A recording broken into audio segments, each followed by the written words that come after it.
আজকে যে সবজির দাম তাতে যেন আগুন ঝরছে। প্রতিটি সবজির দাম গত 7 দিনের তুলনায় কিন্তু বেড়েছে অনেকটাই বেশি। এখানে প্রতি কেজি সবজি 10 থেকে 20 টাকা পর্যন্ত বেড়েছে। আজকে পাইকারি বাজারে বেগুন এবং করলা বিক্রি হয়েছে 70 থেকে 75 টাকা কেজি দরে পাইকারি বাজারে, এবং পটল, কচুরমুখী, লাউ প্রতিটি সবজির দামই কিন্তু অনেক বেশি। 40 থেকে 45 টাকার নিচে কোনো সবজি পাইকারি হচ্ছে না। এখানে কাঁচামরিচের দামও বেড়েছে অনেকটা। এখানে 390 এবং 400 টাকা পর্যন্ত কাঁচামরিচ খুচরা বিক্রি হচ্ছে।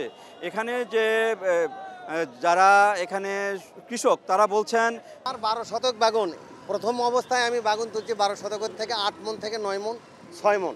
এখন সেই জমির থেকে 3 থেকে 3.5 মন বাগুন ওঠায়, অর্ধেক ফেলে দিতে হয়, যার জন্য বাগুনের ফলনও কম, এই জন্য দাম বেশি। যে এই সবজির দাম বাড়ার কারণ হচ্ছে এখানে অতি খরা এবং বর্ষার কারণে যে জমিতে যে পরিমাণ সবজি আসার কথা সেই পরিমাণ সবজি কিন্তু এখানে আসছে না, ফলে দামটা কিন্তু অনেকটা বেড়ে গেছে।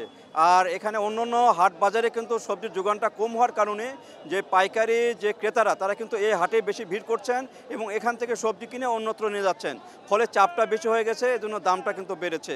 আর এইরকম দাম আরও কিছুদিন থাকবে বলে মনে করছেন এখানে কৃষক এবং ব্যবসায়ীরা। তারা বলছেন যে এই সবজির দাম কমতে পারে যদি শীতের সবজির এখানে আসে, তবে তখনই কিন্তু এই সবজির দামটা কমতে পারে, এমনটা মনে করছেন। আর এই দামে সবজি কিনতে কিন্তু হিমশিম খাচ্ছেন সাধারণ ভোক্তারা। তারা বলছেন যে অন্যান্য প্রতিটি জিনিসের দাম বেশি, বিশেষ করে ডিমের দাম এখানে 56-60 টাকা হালি বিক্রি হচ্ছে, অন্যান্য জিনিসের দামও বেশি। সেক্ষেত্রে কিন্তু তারা খুব কষ্ট নিয়ে কিন্তু সংসার চালাচ্ছেন। তো এইভাবেই সবজি বেচা বিক্রি হচ্ছে এবং সুখবর কিন্তু প্রায় 1 মাসের মধ্যে হবে না বলে মনে করছেন এখানে ব্যবসায়ীরা এবং কৃষকরা।